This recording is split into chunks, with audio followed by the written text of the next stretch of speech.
Electricast. I was never really a runner. The way I see running is a gift, especially when you have stage 4 cancer. I'm Anne. I'm running the Boston Marathon, presented by Bank of America. I run for Dana-Farber Cancer Institute to give people like me a chance to thrive in life, even with cancer. Join Bank of America in helping Anne's cause. Give if you can at BofA.com/supportAnne. What would you like the power to do? References to charitable organizations is not an endorsement by Bank of America Corporation. Copyright 2025. The kids are still at practice, and I have no idea what's for dinner. You can get a rotisserie chicken and 2 sides for just $15 in as fast as an hour with Walmart Express Delivery. Who said that? Who's in my house? Don't play with me, because I'm not the one. It's just your friendly Walmart announcer. This is a commercial. Oh, okay. You were saying dinner for a family was just $15? Yep, it'll be at your door by the time you get the kids home from practice. Order now. Welcome to your Walmart. Subject to availability, restrictions, and fees apply. Now that was a helpful commercial. On this episode of Missing the Point, we discuss an exciting week of professional wrestling as we preview WWE SummerSlam. We'll give our predictions for the biggest party of the summer. Will John Cena defeat the head of the table, Roman Reigns, to become a 17-time world champion? Will 56-year-old Goldberg defeat the almighty Bobby Lashley? And will one of the marquee matchups between Bianca Belair and Sasha Banks even take place? We'll give our predictions and discuss what could be one of the greatest weekends of professional wrestling in recent memory. This is Missing the Point.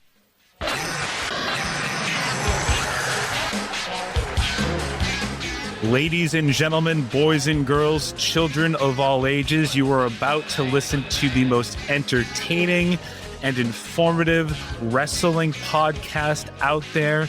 That is not a prediction, it is a spoiler, and this is Kayfabe Critics. Welcome in, everybody, to Kayfabe Critics, formerly TP. Shout out to Rosenberg. I am your host, Michael Marcangelo, joined alongside by the Hollywood Wale, Rayshawn Buchanan, and the EP, Craig D'Alessandro, and we are talking today about SummerSlam and about all the big news in pro wrestling. Boys, how are you? I'm doing good, man. It's always good. It's a big time pay-per-view whenever we get together to do these shows. So we did this last one in April for WrestleMania, so you can go back and listen to that, even though it's outdated, but it's still a great show. But yeah, I'm excited to get into Where can you find that, Ray? Oh, you can find that in the show notes. Craig, how are you feeling about SummerSlam?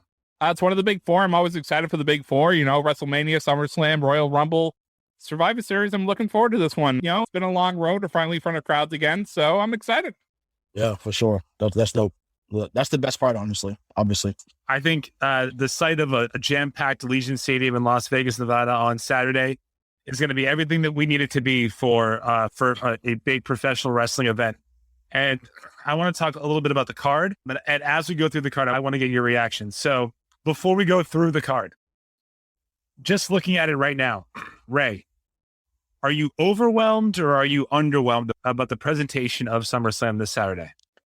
A little underwhelmed. I feel like it hasn't been really pushed the way that it has been pushed the years past, especially with it being at such a big stadium. Allegiant Stadium is huge. I don't know how many it holds. I want to say it holds at least 85,000. So, I'm sure they'll get to 90 because of how they'll fix the seating. So I feel like obviously the Cena's and Reigns matches are getting pushed, obviously, because they're both two of the bigger draws, the biggest draws in the business. Rollins and Edge to be pushed just as much because I think that's going to be a 5-star match and might steal the show, so to speak. I know we'll get into that. So yeah, but to answer your question, definitely underwhelmed with how it's being pushed, but nevertheless, as a true kayfabe critic and a true wrestling fan, I'm excited to see the card unfold on Saturday night. And Craig, I guess just your first thoughts of this: overwhelmed or underwhelmed? I feel like this is an appropriately length card for a big four pay-per-view, especially one in front of a crowd again. Some of the matches, obviously, we're going to get into kind of disappointing, but it is what it is for right now. They're going up against a very, very tough wrestling weekend, a tough combat sports weekend. So I feel like this is probably, given the circumstances that are currently surrounding the WWE, this is probably the best card that they can put out at this time. Yeah, exactly. And so I think, the number one match on this card from a promotion standpoint is the Universal Championship match between Roman Reigns, the head of the table, the tribal chief, against the 16-time You Can't See Me leader of the C Nation, John Cena. How do you all feel about this match? And before you give your predictions of the winners and loser, How do you feel like they have done in terms of promoting this match as the marquee matchup? Ray, you can go first. Yeah, this is the head of the table, versus C Nation. Like this is hype. We've talked about this, I think, since we've been doing these type of shows the last year. Roman Reigns has been on the best run of his career. I don't really see him losing anytime soon, and they shouldn't have him lose anytime soon. Stack him, smash him, stack him, pin him, leave, walk out, Universal Champion, right? So this bloodline storyline has been amazing. Finally, they're getting something right when it comes to writing. So I don't know who's got to get better. Yeah, it still could get better, but I'm pleased with how I've seen them kind of build this heel character of Roman Reigns as opposed to just really just force feeding him as we were felt in years past. But I'm excited to see what Cena does. I think obviously now Roman's at a point where he'll have to carry Cena. I know that's why they have him do the dark matches at the Smackdown and Raw to kind of get the ring rust. A wicked that's definitely real. But I think at the end of the day, Reigns comes out victorious. I do think it'll kind of lead to a thing where we'll see Cena go for a 17th reign at some point, which I hope that would be great because they've had a great rivalry in the past. So I think that's what it will lead to. So that's what I'm hoping it goes. But I got Reigns on Saturday night. I gotta just the whole notion that Reigns is going to carry Cena. I don't know if I believe that. I think Cena from WrestleMania 31 on proved to all of his naysayers that he can carry a match, and he's actually a great wrestler in terms of the psychology that he brings into each match. Now, obviously, like his 5 moves of doom, yeah, great. We understand that. Like the poor man's people's elbow, yeah, the 5 knuckle shuffle, it doesn't make any sense, but he can hold his own. And so Craig, what are your thoughts on the promotion of this match, and who do you think is going to win? The promotion of this match has pretty much been exactly as I expected. At this point with Roman Reigns, it's been, oh goodness, probably a year at this point. We've done the head of the table gimmick, right? Maybe longer than that. And it's gone pretty much the way you would want it to go as a guy that obviously they're pushing Roman Reigns as top guy in this company, obviously. And they have gone through the last year, maybe longer, year and a half, as Roman Reigns is unstoppable and no one else can touch him. There is nobody that you could put in WWE right now in front of Roman Reigns and credibly say, I think they could beat Roman Reigns, unless you bring somebody else in. The only people credible right now that can beat Roman Reigns are The Rock or John Cena. And Vince is going to break out his wallet in order to put as much money back in as he can. And this is going to be an absolute WrestleMania quality match between Roman Reigns and John Cena. Because as far as the build it goes, it went exactly as I thought it would be. Well, actually, that's not true. They did have that little bit in there with Finn Balor, but that's something we'll get into later, I guess. But as far as it goes, it was retro John Cena after the last pay-per-view come out and did exactly what he did. He talked smack like he does. And then Roman Reigns does what he does, does what he's been doing best during this entire, feud or career or whatever this chapter of his career is. And he's just dominating him, and he knows that he could beat anybody. And I fully expect that to be it. But I expect this to be a WrestleMania quality match between these two. Who wins? Roman Reigns. If John Cena wins this match, I will be shocked. Yeah, not now anyways. He'll get to 17th at some point, but it won't be Saturday night. The only thing that I wish that they would have changed, so obviously that missionary line was gold. Yeah. One of the best lines I've heard of a promo regardless. It doesn't matter whatever. Like, that was beautiful. It was beautifully said. The pause, like the crowd was in. He had everyone pulled in at that moment, even after the what chairs, right? Yep. The only thing I wish that would have been said, and I know this is not the Ruthless Aggression era or the Attitude era, I just wish that he said, if Cena had said, oh, so I'm missionary? Okay. Well, Roman, you must be doggy style because you're currently bending over for Vince McMahon. That would have been gold. That'd have been gold if he had said that. But unfortunately, we're in a different era. Kids have to go home happy and stuff like that. But man, that line would have went viral. I mean, the missionary line went viral. Just that doggy style line would have went viral too. So we definitely have our quote already. Maybe 10 minutes into the show. So this is great. What do we think about the promo this on last week's episode of SmackDown? Yeah, that's only that was missing. That's what I'm saying. Like, it was great. Cena said, "All I have to do is stay in there with you and beat you 1, 2, 3. Then I'm going to take that title. I'm going to jump the guardrail. I'm going to run through. I may even blow you a kiss. Like, I think that was perfect. That is the perfect way to grab people, especially with everything, and we'll talk about this later, that's going on in professional wrestling right now. That shows you that Cena knows what's going on. He understands how to still stay relevant, how to make this storyline relevant. And I do like that they're self-aware of what's going on, though. They're not playing stupid like they have in the past. Facts. They might be, but he isn't. I have to think for this feud between Roman and Cena, Vince just gave them complete control, creative control. Just say, go out, do whatever you want to do. Just make me money. But there's a few matches on this card. Like I said, Reigns and Edge, not Reigns and Edge, Rollins and Edge should be in that same category. You know, and I also love the fact that he said, you almost ruined Seth Rollins and you ran Dean Ambrose out of here. It's like, whoa. Like, I wonder how Renee found out she watched it. We know she still watches, so she might have got a good chuckle out of that one, maybe. I think this is the first time in years that I won't be upset if Cena wins, but Roman should not lose. Yeah, not at this time. Not yet. Moving on, the next match on the card, as it's currently advertised, is for the Raw Women's Championship. It is Nikki ASH versus Charlotte Flair versus Rhea Ripley. I want to say right now, I love Nikki's character. I think it's good that she came up with it herself. I think it's great that Vince rewarded her. I'm a Rhea guy. Rhea Ripley needs that belt for as long as possible because of the fact that we all know that Vince has these preconceived notions that if you have an accent, you can't be a number one star in terms of a promo. But she's got everything. She has the look. She looks like a badass. She can wrestle. So I hope Rhea wins. I expect Charlotte to win. But Craig, who do you think is going to win this match? When Nikki Cross debuted this new gimmick, what was it, 2-3 months ago at this point, I just assumed that this is going to be Mighty Molly all over again, that she's just going to meddle in the mid-card for the rest of her life. And then I saw her get added to the Money in the Bank match, and I figured, oh, well, they're just adding her like they added Jinder Mahal to that Money in the Bank match a couple of years ago. Yep. And lo and behold, she ends up winning it and cashing it in the next night and winning the Women's Championship. I didn't expect that. Nikki Cross is probably one of the greatest personalities backstage, and obviously Vince has rewarded her of this.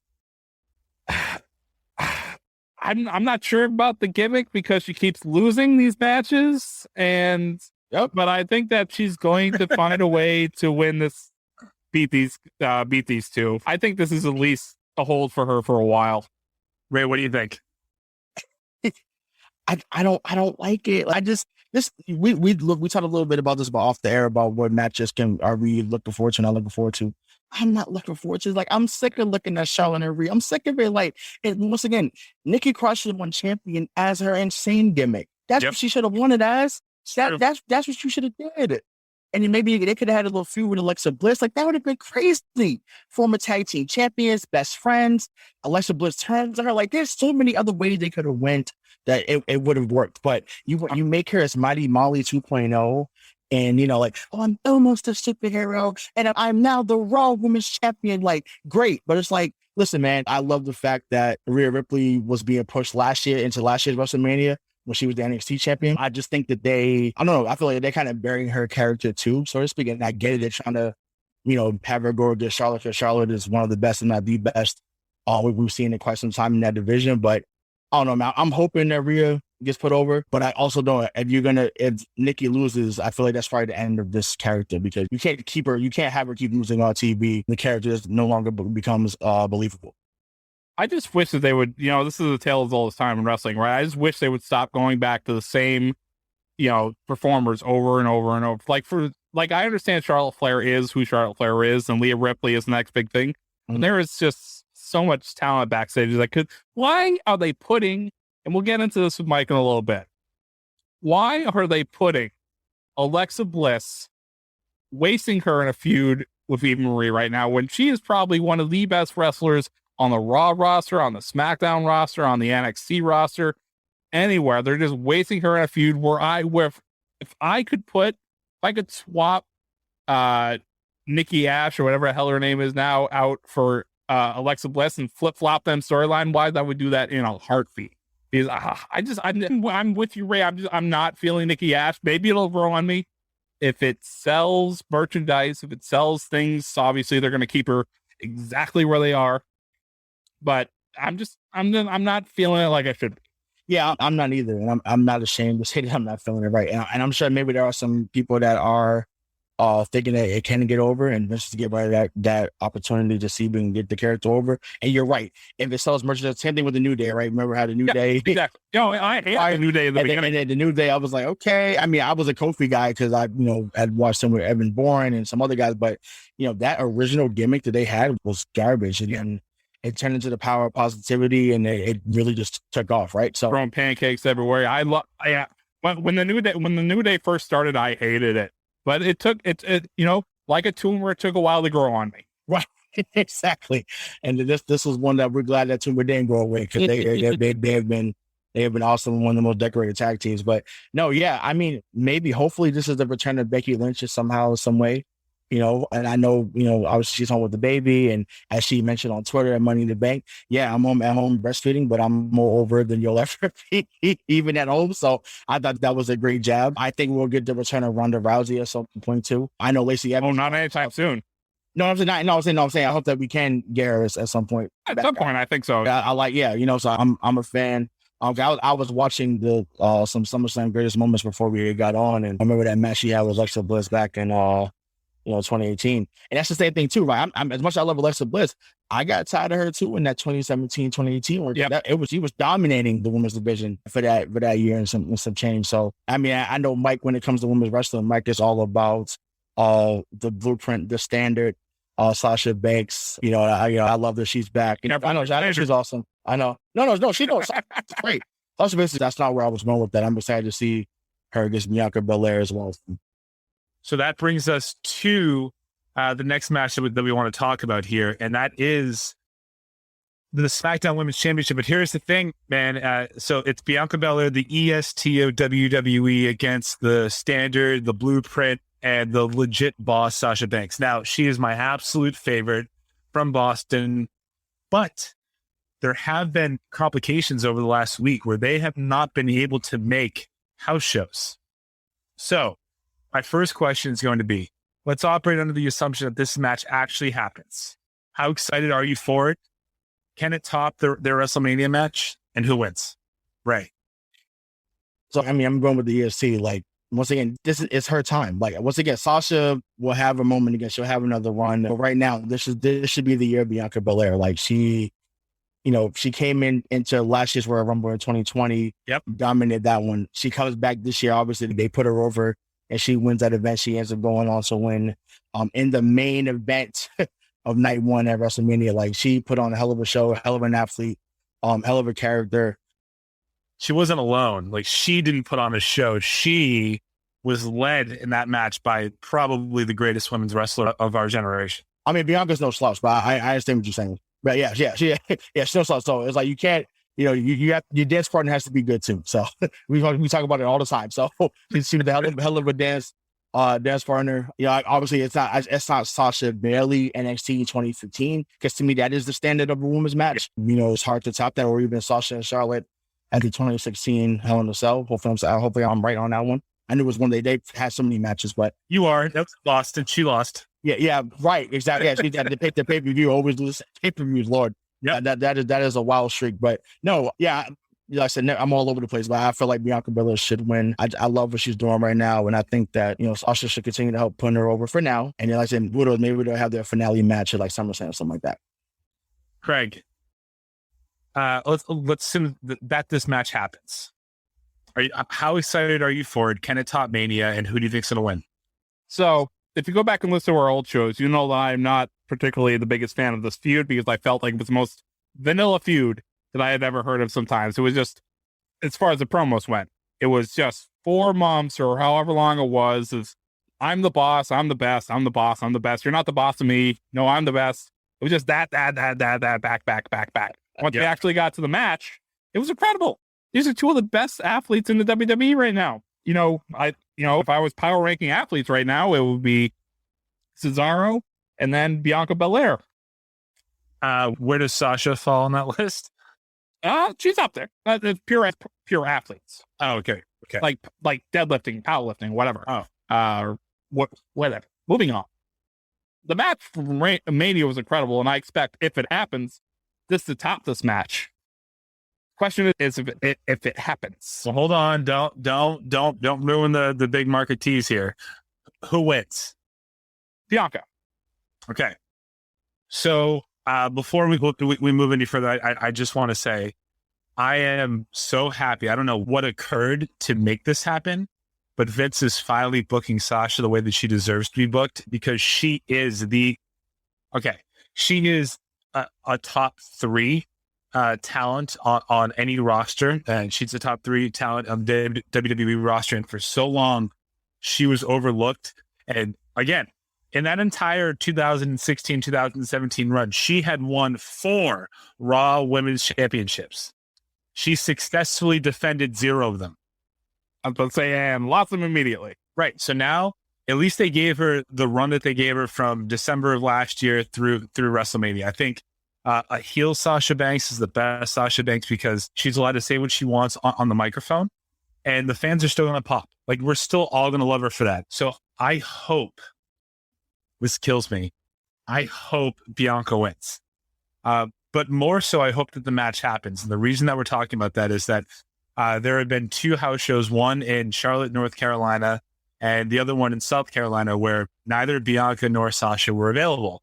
And the reason that the audience was given is that they were not there for unexpected circumstances. So, sounds like COVID, smells like COVID, although you can't smell when you have COVID.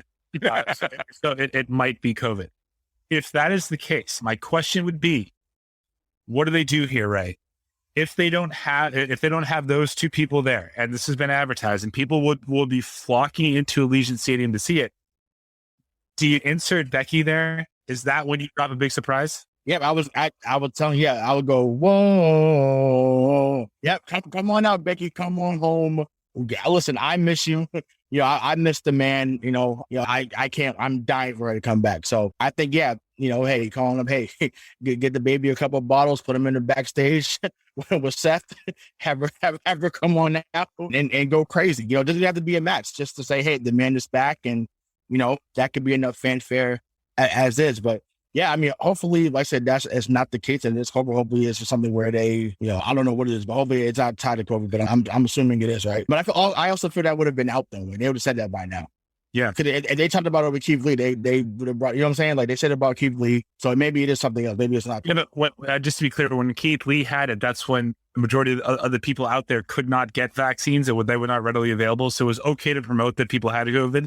Now, with the vaccines being out there, I would assume as a publicly traded organization that they would want their wrestlers or superstars to be vaccinated. And the reason why I say this is, so you have the news of them not being at the events, and then the other news from Dave Meltzer of Pro Wrestling Insider or wherever he says that now WWE is mandating a 24/7 mask policy. So the 2 aren't mutually exclusive. Is all that I'm trying to draw the conclusion to. Perfect scenario though, Craig. Before you go, you have Adam Pearce, and you have what is her name? It's Sonya Deville. Yeah, Sonya Deville, the New Jersey Devil herself, right? They come out and they say that this match cannot happen because of protocols. They really apologize, and then the man's music hits. Because I think that's the only way that you rectify this situation for the people that paid. Right. And if she cuts her promo, there's no protocol that can stop the man. I'm back, and I'm coming back from my spot. Perfect. Leaves the ring, drops the mic. That's right. And then, and then boom, now we're booking for 90 champions, whatever pay-per-view comes after that. So just like Edge, just a short term. Like, I'm coming back for a title that I never lost. Well, yeah. I mean, or maybe you do. Sick of the Edge, you do what you did with him a couple years ago, SummerSlam, right? Elias came out there, and then Edge's music hit in Toronto. It kind of, okay, well, could he come back? Should he come back? He looks great, so maybe that's what they do, right? She comes out, and then next thing you know, maybe she comes back in the Royal Rumble, for 2022. So, who knows? But the possibilities are endless. But at the end of the day, all 3 of us and most wrestling fans alike, most Kayfabe Critics, I'm going to keep putting that out there, keep cheap pop. Love it. Right here in Boston, Massachusetts. We all want, Sasha versus Bianca. That's the thing, So, next thing. So I kind of jumped around because this match was just so important to me. But So we have the WWE Championship match versus the Almighty Bobby Lashley, who, by the way, I think this run is absolutely incredible, versus the 54/55-year-old Goldberg. So how do we feel about this match, right? And I mean, I think Bobby Lashley is going to win, but have they done a good enough job telling you that Goldberg could hold his own? No, and I don't think they ever do that. I don't think you have to do that with Goldberg. And I feel like, and this is bad news for Bobby Lashley, I feel like... Ray, you got pale. I did. I love it. I feel like this is going to be the match that opens up SummerSlam. And that is bad news for Bobby Lashley, because that means that Goldberg is coming into that ring. He is spearing Bobby Lashley. He is jackhammering Bobby Lashley, and he is leaving with that belt. No. Do you actually believe that? I didn't think he'd beat Brock Lesnar. That was 5 years ago. Yeah, and he's still Goldberg. So Craig, are you saying this is going to be Atlanta, Georgia 2.0? Is that what you're saying? What do you mean? Remember, so he won the title in Atlanta, Georgia. Does what you said, comes in, he spears you a couple of times, throws a jackhammer. I promise you, there may be fans that throw stuff in the ring just like they did in Atlanta, Georgia that night. Drops the jackhammer, 1, 2, 3, and then you hear, and you're new. I really hope not, but Craig's probably not wrong. Honestly, like I only say that because that's the way his matches traditionally go. Okay. Let's just take a deep breath. Let's take a deep breath, though. What was the last match that Goldberg won, Craig? It was probably against the Fiend at one of those Saudi Arabia pay-per-views. Okay, yes. Again, so that was to drop the belt to Roman Reigns, who stayed home because of COVID. Correct. Right. So Braun Strowman. Braun Strowman. That match. I'm sorry. Yeah. Oh yeah. He did drop it to Braun Strowman at Mania, but that was supposed to be Roman. Yeah, it was supposed to be Roman, yeah. Spear versus spear. But then COVID happened, right? But aside from Bray Wyatt and Dolph Ziggler at SummerSlam the year before. I forgot about that. Oh, my God. He lost to Taker. He lost to Brock. I mean, I think he's what Paul Heyman wants and what Vince wants reportedly is to have him as like the Babe Ruth, right? To come back, make people believe, which he... By the way, for a 54-year-old, he does a really good job of that. There are very few times where he's in the ring with someone when I say to myself, I don't think he can do it. However, I think Bobby Lashley is that. Bobby Lashley should eat him for lunch. And so I think the opening match is going to be the match we're going to talk about next. But if this is the opening match, then yes, Craig, I do think Goldberg wins. So that's so wrong. That's so bad. Like, it's actually the worst. No, but that booking is so bad. Like, don't, like, Vince, listen, I know you don't listen to the show, bro, but please, man, don't do that. Don't end the run like this. Like, you don't book Goldberg to wrestle. No, I know that, but like, don't make that the opening match. Please don't. I'm gonna be so pissed on Saturday if I hear his music drop, and I'm gonna be like, Craig, like, you bastard, like you like you did this, Craig. You spoke this into existence. I really hope I let that be the second or third match where no one's gonna remember. Like, just don't make it be the opening match, please. Vince, don't do this. He does have the ability to make a short match memorable. I mean, his match against Drew McIntyre at the Royal Rumble was exactly what it should be. They had all that crap that happened before the bell rang, where he spared him through the barrier cave. That was great. But at the end of the day, McIntyre's a younger, stronger guy. Something like that should happen with Lashley, in my opinion. What I would do, but they kind of ruined that on Raw, on Monday, is if you have Goldberg spear Lashley, I would have Lashley no sell it. Like, don't go down. Then what? Then what do you do? Because spear his son. They should have Lashley look like $1 million, because presumably he's going to lose at some point in time. Now, I personally believe this incarnation of Bobby Lashley with MVP, they have legs. He should not lose until you have the next guy, because he is the right guy to hold that belt right now. I know, this is the thing, right? So remember when he came back in 2018? Oh, with the headband and yeah, with the headband. Yeah, but I mean, just showing his ass to everybody. Right, but Ray basically put him to shame, talked about, oh, like, no one remembers you when you walked away, you quit 12 years ago type thing. I want to see champion versus champion at Survivor Series. So I don't want to lose to that. I'm sorry. That's a meaningless match. No, but I don't care. I want to see you actually change, especially when the guy, like, how they built that. What do you mean? When AJ Styles fought Brock Lesnar, did you thought that was meaningless too? That was a hell of a match. Yeah, but that was against. All right, so AJ could have he could afford to lose that match. Bobby cannot take a pin from Roman, and Roman cannot take a pin from Bobby. I think Bobby could take a pin. Yeah, you get in the squad. That's fine. The bloodline could come in, and that's fine. Just the other ways to make them both look strong at the end of that. I just want to see the match happen now with them guys in the era that they're in right now. Because like I said, MVP being the mouthpiece is phenomenal. Like, I mean, this is I didn't know where he was going when he came back last year. And they started the Hurt Business. And yeah, I mean, I hated that, Cedric Alexander and Shelton Benjamin had to kind of fall by the wayside. I hated to see that part. But yeah, what he's done with Lashley over the last year has been, I mean, no pun intended, but straight gold. And, it's just great. It's awesome to see.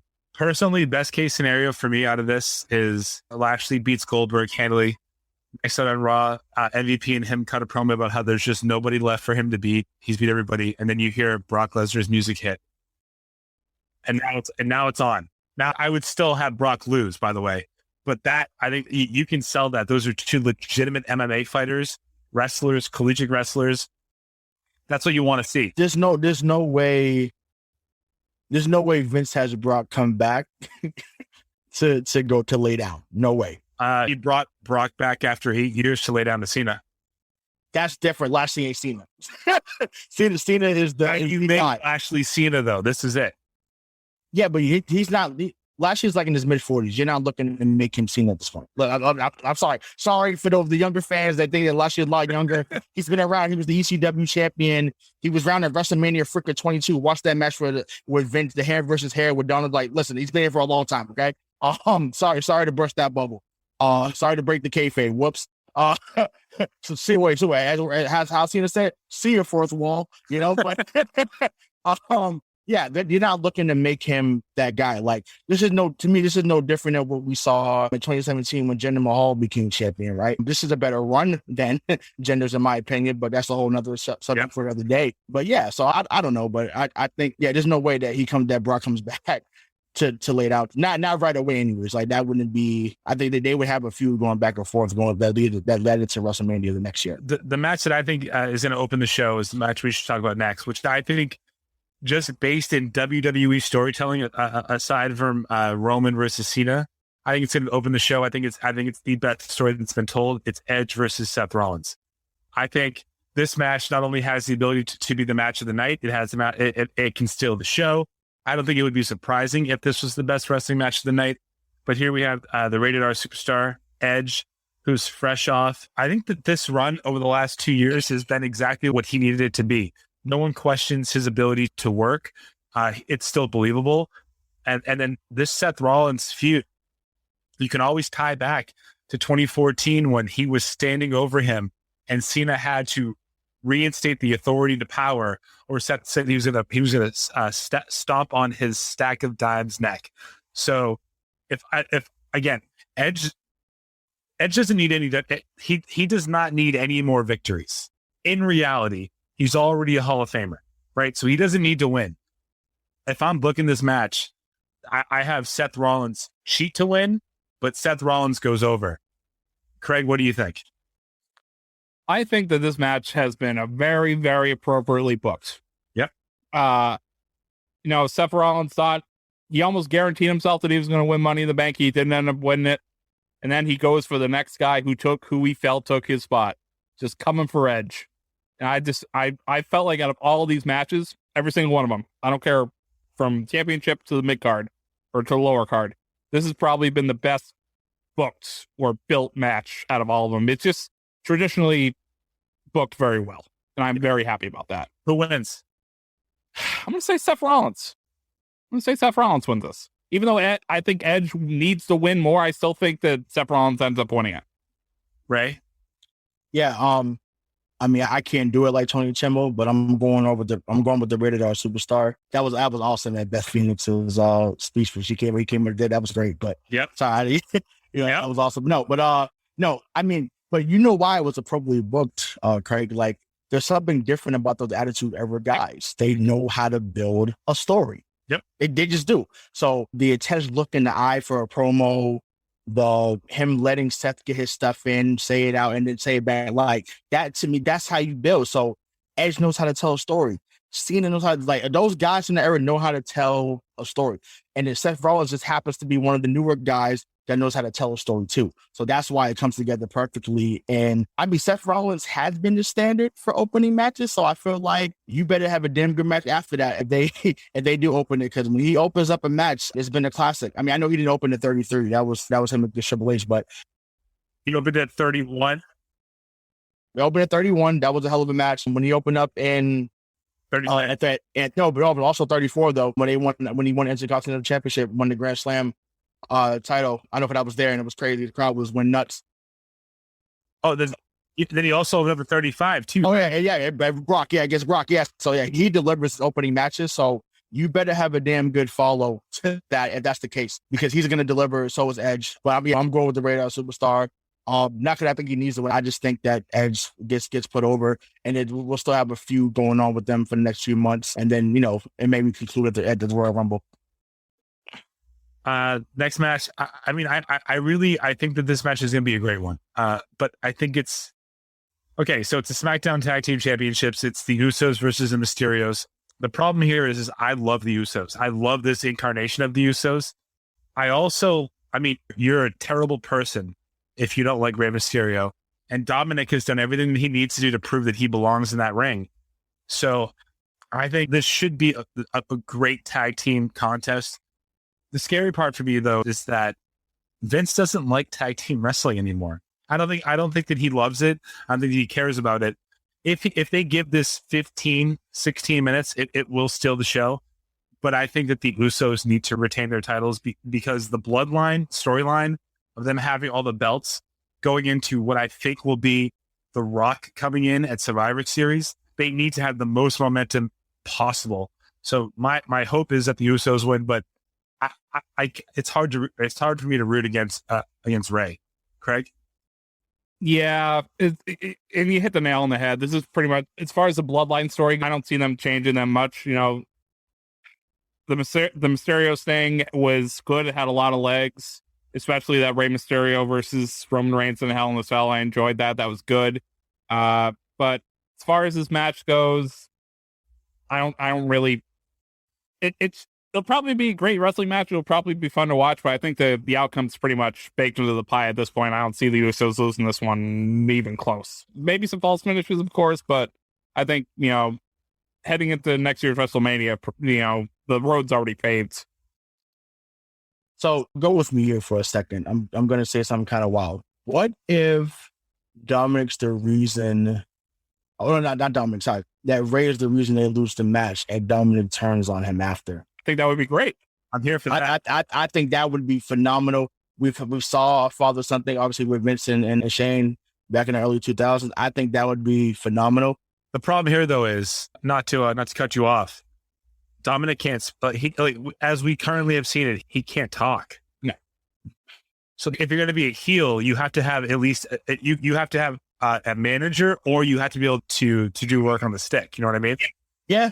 Dominic would have to be the heel in that story, wouldn't he? Yes. Yeah, for sure. Yeah. It's like, from stuff with Eddie and Vicky and Mom and Aaliyah, like there's so many things that they could kind of pull from that. And, you not being there and, I'm better than you'll ever be type thing. And, that there's so many things they can go with. I would love to see that. But yeah, he would have to get better on the mic. I was just thinking from a pure wrestling standpoint. Yeah. That's why I don't always think about the mic, but I understand. That's why Randy Orton was kind of put on the back for a while, because Randy wasn't always the greatest on the mic. Yep. Except for the last 2 years that he said on Stone Cold Rubber Skull session. But yeah, so I mean, that would be great. But the Usos should definitely win. premiered for the Uso Penitentiary. Even though that's not what they're going by now, I know, but I still think of the Dow says day one. I actually need to get me a t-shirt because I love that. I didn't know they've been had that music for about 4 or 5 years now. I didn't think it was that long, but I just saw their match with the New Day from SummerSlam 2017. And I hope we have a segment about favorite matches too, because if not, I'm gonna bring it up. But the Uso, great, perfect. So the Uso should definitely go over. Like I said, you got to keep them like the Evolution thing back in 2003, right? Everyone got to leave with the gold. It's a different thing. It's different storyline, but you got to walk away with the gold. You got to show who's boss, who's on top. Playing off of what you just said, there is a way to make this work that could tie in a couple years worth of storylines. So let's say that Seth and Edge open the show, right? And let's say that because they planted the seed on SmackDown either last week or a couple weeks ago, where Ray was yelling at Dominic to pay attention, and Dominic still won. What if Ray pushes him and says, "You're not ready," and then we get a backstage clip of Dominic talking to Seth? Because that's gold right there. That can reignite the entire storyline from when Seth blinded Ray last year, and now we could get Dominic versus Ray at some point in time. I think that's the way out if they want to do it. Ray wouldn't be a heel in that situation. He'd be a stern father, like scolding his son, like telling him to keep his eyes open. And Dominic could still play the, I know what I'm doing. He doesn't believe in me. And Seth says, I believe in you. Oh, I like that devil's advocate part. Oh, yeah. I mean, listen, man. Listen, I mean, if you're listening, man, like, listen, you got 3 guys here that can write for you on the spot. You're talking to Attitude Era fans, grew up in the best era of wrestling outside the 80s in the NWA. Shout out to Dusty Rhodes and Ric Flair. But yeah, that's perfect booking. And like, we know what we're talking about. We know what the fans will want because we're fans ourselves, right? So, Kayfabe Critics, we're here to stay. So there are a few matches here on the card that I think are meaningless that Ray said will be good matches. We'll go through them. I'm not going to spend a lot of time on them. You just talked about one. But I love both of those guys. You had the U.S. Championship, Sheamus versus Damian Priest. I love Sheamus. I thought that his match, I think that he and Drew McIntyre should have a real feud at WrestleMania, because their match was it Fastlane? That their match in the Thunderdome was unbelievable. That was WrestleMania worthy.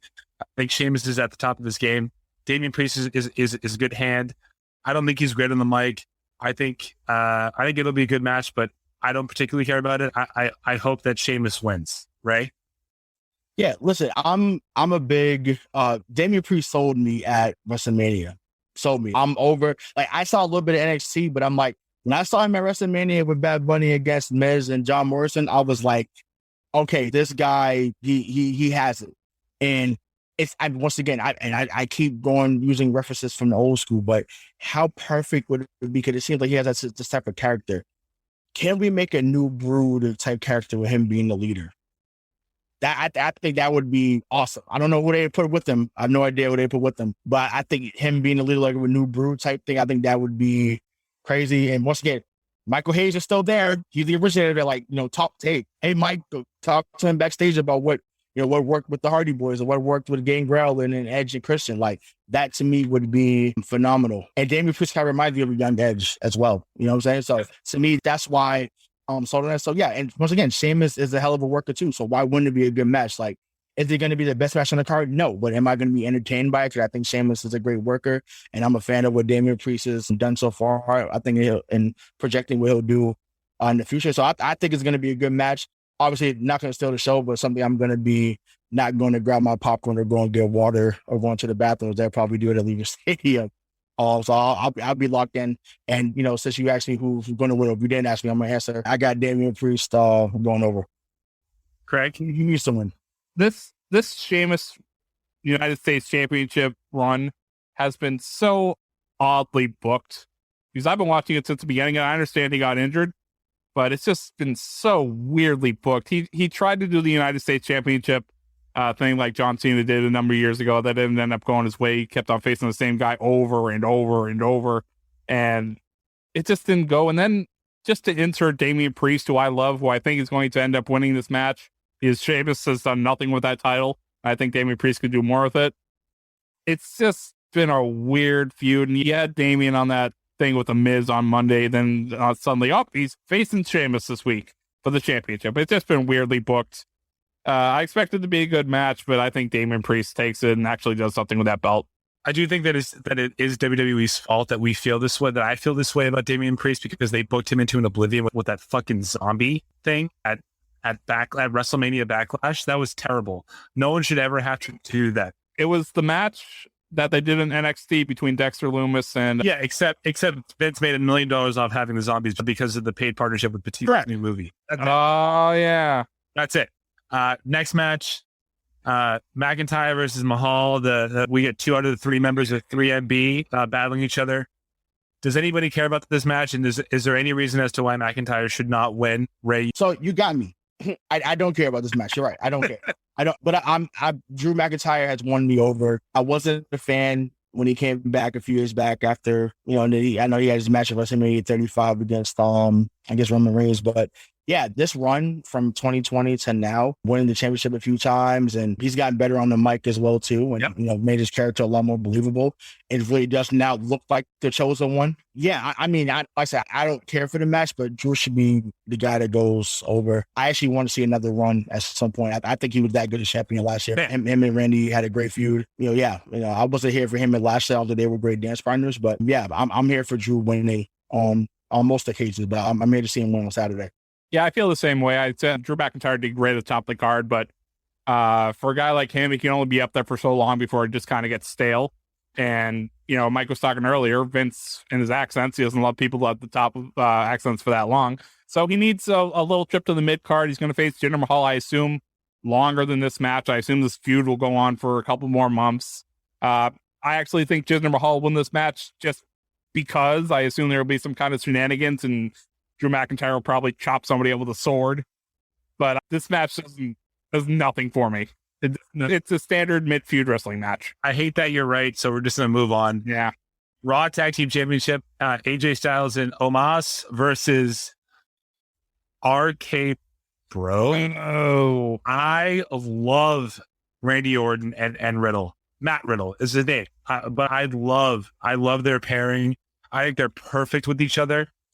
So I love AJ Styles. Anything he does turns to gold. He was put in a bad position back at WrestleMania 33 against Shane.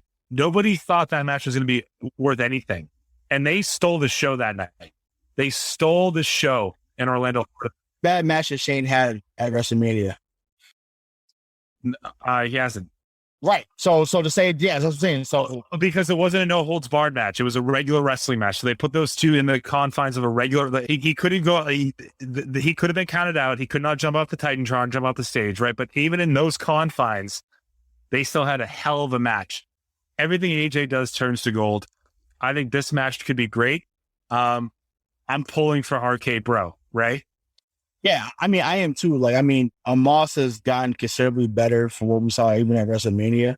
He moves a lot quicker.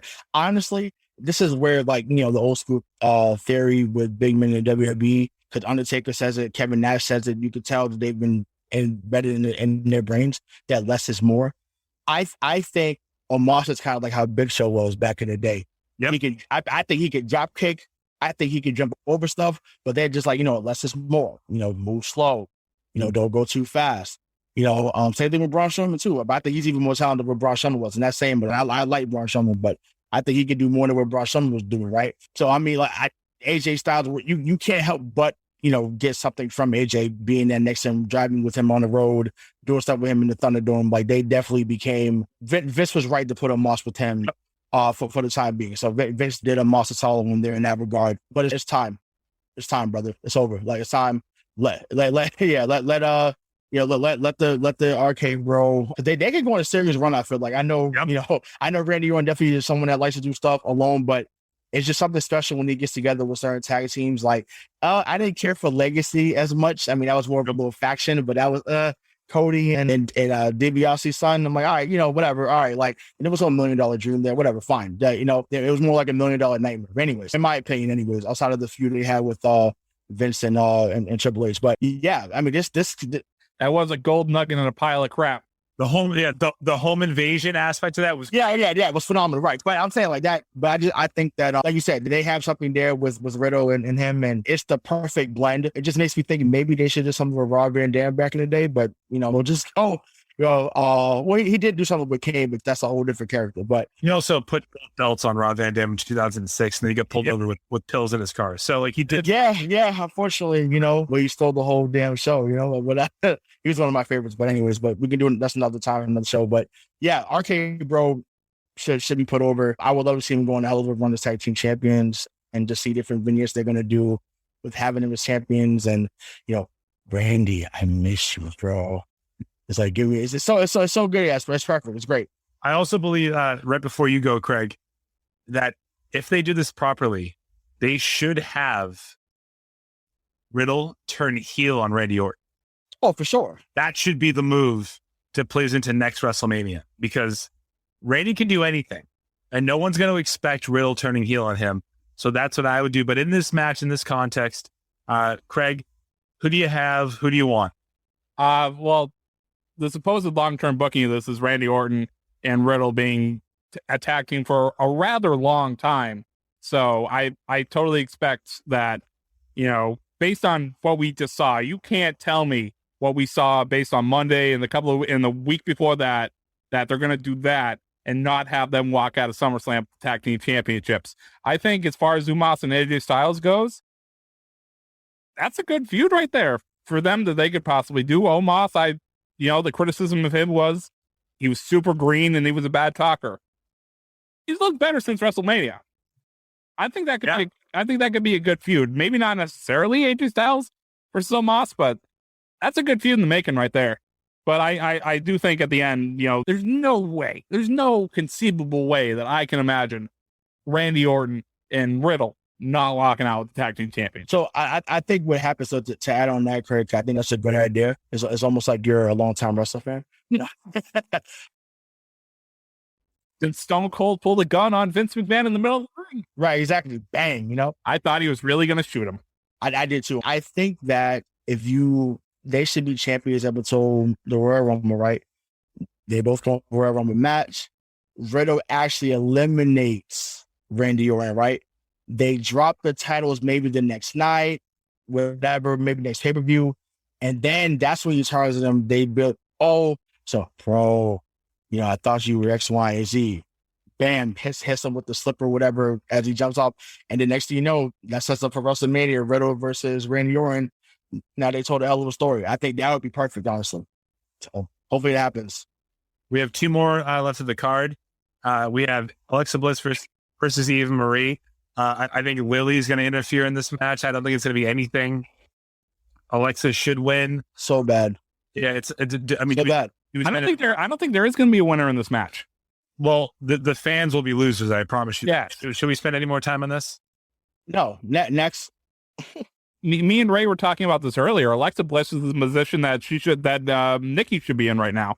Mm-hmm. Right, exactly. Yeah, they gave someone else's gimmick to somebody else. You're right. Yeah, this is Bray Wyatt's gimmick. Now, the next match has not been confirmed yet, but is rumored to be confirmed this week, is Finn Balor versus Baron Corbin. If this happens, I don't know, it's not confirmed yet, but let's just say that it does. I love both of them, but I really love, talk about making chicken salad out of chicken shit. Baron Corbin has done so well with this whole gimmick about losing all of his money because he's no longer the king. I think it's actually entertaining. They're in a tricky spot here, which is not unbecoming of WWE. They always put themselves into a corner where they have someone returning to the main roster that needs a win, like Finn Balor, against someone like Baron Corbin, who is hard pressed he needs a win too. I would pick Baron Corbin in this instance. Real quick, lightning. Ray, who do you got in this match? If it happens. Well, it will. I'm going to go with Baron Corbin. I just think like I said, he definitely needs it more to Finn's fan base. I went nuts when I saw him come back. So Finn's going to be fine. He can win another pay-per-view on Raw or SmackDown, whatever show he chooses to be on. Like that to me, it's fine. But yeah, gun to my head, as you always say, gun to my head. I'm going with, he should go back to his gimmick at some point. I'm going with the Lone Wolf, Baron Corbin. This is going to sound weird, but I think Baron Corbin needs to loss more. I think And it's the concept might work. in this feud right now, it's just pure comedy gold, and that's where it is right now. Maybe I think that where they're kind of going with this, based on last Friday night SmackDowns, they're kind of going with the feud between him and Big E, and I don't like Baron Corbin. I hated the lone wolf gimmick. I hated the authority Baron Corbin. Just watching Baron Corbin just groveling at people's feet for $100,000 or whatever, however much, has just been so entertaining. And Vince knows a good actor. Imagine like asking, just casually asking, hey, you know, we got $100,000 to him to do that. I'm like, it's like, really, sir? But you know, shout out to my boy Kem. I forgot about this storyline back in the day. He said this current Baron Corbin storyline reminds me of what happened with Tim White years ago. Yeah, well, yeah. And I forgot about that. Yeah, minus the suicides, but yeah. Right. Right. So I said, oh yeah, I forgot about that completely. But yeah, that was hilarious. Him taking a bath with a toaster was one of the best things that WWE.com ever put out. I mean, it was hysterical. So That's not why. That's not why. But before we move on to some other wrestling news, I love it. I owe it to all of our listeners and to the panel here that we have tonight, just to talk about the greatest SummerSlam matches of all time in their minds. Can I go first? I mean, we already know what your pick is, so you should go last. Okay. All right. So Ray, you go first. Yeah, we know. I probably know what's. I probably know what two matches you pick. Anyway. No spoilers. Yeah, no spoilers. It's not a prediction, it's a spoiler, right? I'm gonna go with Hunter Hearst Helmsley. He was Triple H by then, but Triple H and The Rock 98 SummerSlam ladder match for the IC title. That match was phenomenal to me. Quite possibly the worst ladder match in WWE history. But that's fine, but I enjoyed it. You know, Mark Henry and China was involved in it on the sidelines, and you know, it was real to me, damn it, and I enjoyed it. I still enjoyed that match. I was glad that Triple H went over because I was a Triple H guy at that time. And like I said, that propelled kind of both of them into, you know, they was kind of mid card both at that time, and then they kind of rose to SummerSlam right shortly after that. And then another match for me, I think we brought this guy up before, but I'm like, you know, he's no longer alive and he's not able to be mentioned on the WWE Network. But 04. You know, we'll just say I liked when Randy Orton became the youngest world champion. No, say we're not on the WWE Network on Peacock. Okay, got you. Okay, so when he defeated Chris Benoit at SummerSlam 2004 to win the world championship was one of the coolest matches I've seen. I mean, then one more from you. This wasn't a great match. Was done the Triple H return SummerSlam 07, him against Booker T, the King Booker gimmicks. You know, it was cool. Yeah, squash match. Yeah, but you know, which that always happens with them too. But that's a whole nother topic for another day. But those are a few matches that come to my mind. There's more, but I'll kick it over to Craig. Okay, Craig. So I have these. I believe there are two. I believe Brock Lesnar versus John Cena squash was a SummerSlam match, right? Yep, that was amazing. That was amazing because everyone was expecting that to be a wrestling match.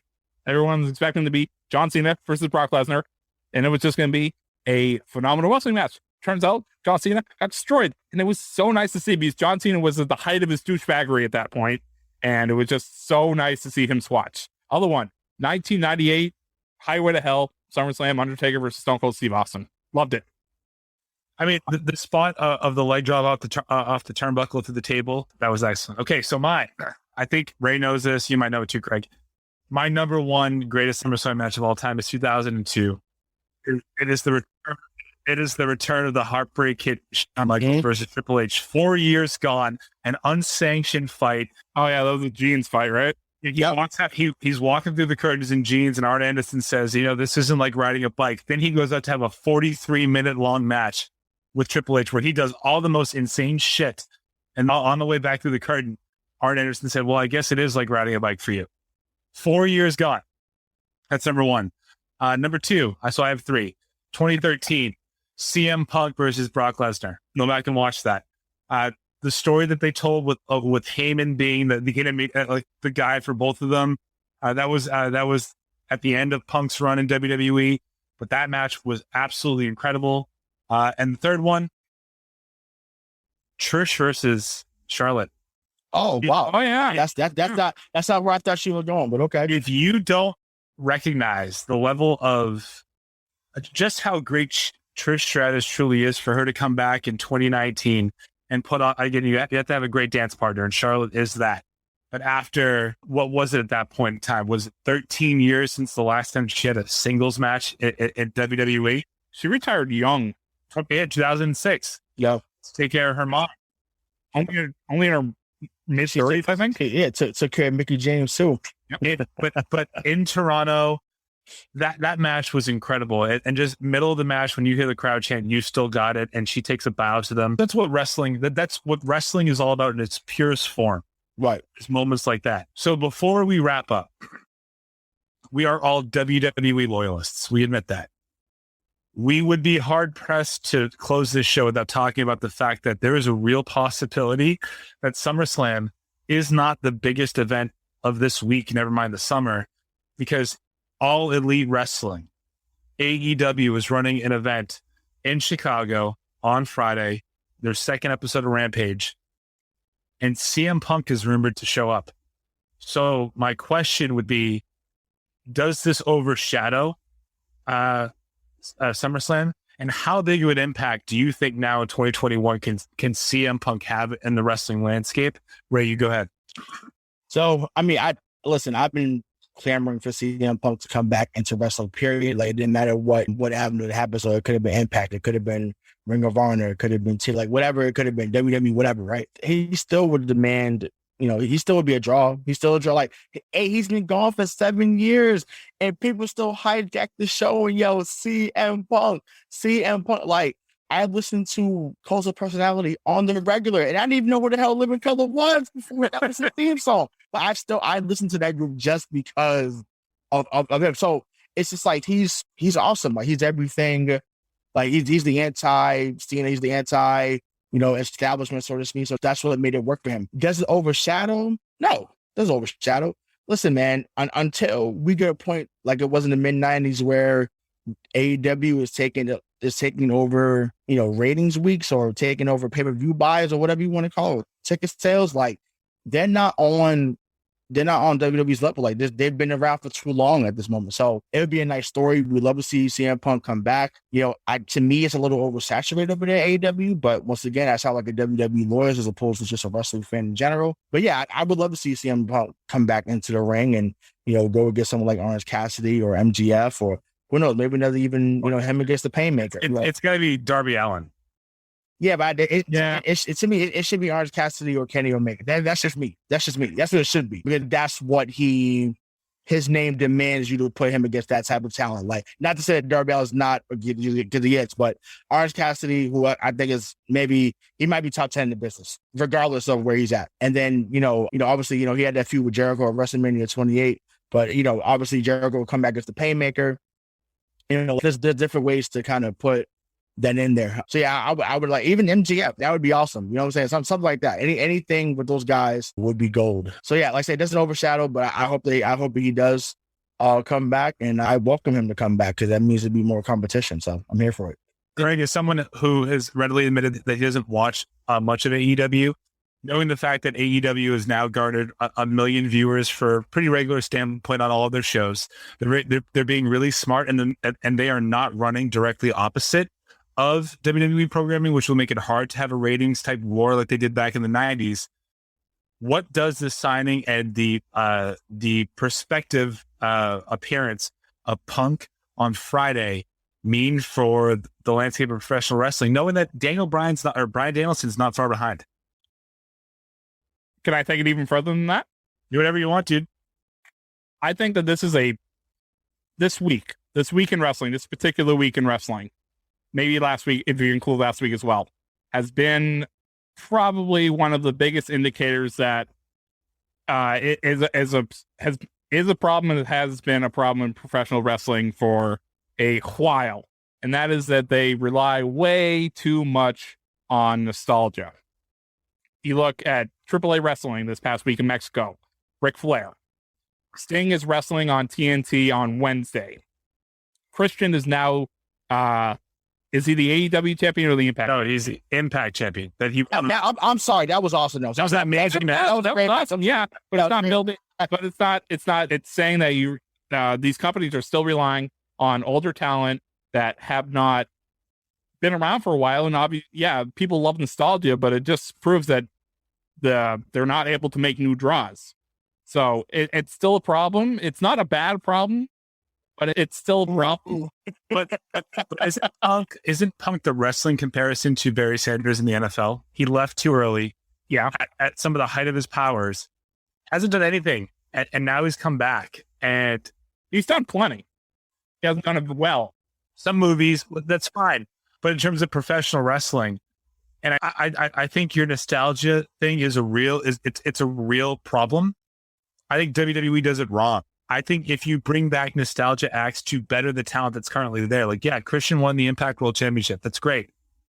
Well, what matters more is who he drops the belt to and how it's done. Yeah. Right. So if Punk comes back and makes people on that roster better, you're all for it.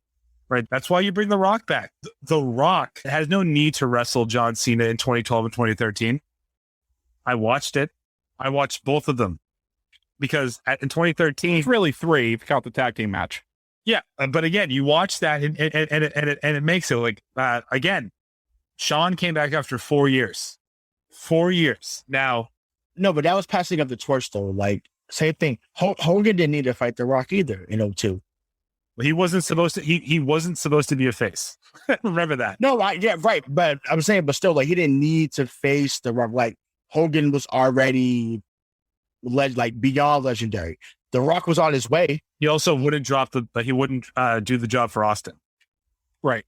Hogan, right? Yes. Yeah. Hey, I mean, well, maybe he saw that The Rock was a better draw. Who knows? I don't know. But I mean, that I obviously we know Stone Cold was the biggest draw ever and really wrestling history. It's not even close, probably. But yeah, I mean, and I don't know. I mean, CM Punk, it's a great comparison about the Barry Sanders. I mean, for those that know, maybe, a Calvin Johnson type thing too, because he also walked away early, so it must be a Midwest thing. So, but yeah, I mean, listen, if CM Punk comes back and he fights, certain guys, I mean, like I said, aren't like I said, I keep bringing up Orange Cassidy because I just like him. Him against MJF would be great. But back, like I said, with Christian, but yeah, Craig, you're right though, man. Nostalgia definitely is. The nostalgic act has to stop. But once again, it's not going to stop as long as it keeps making money. Right.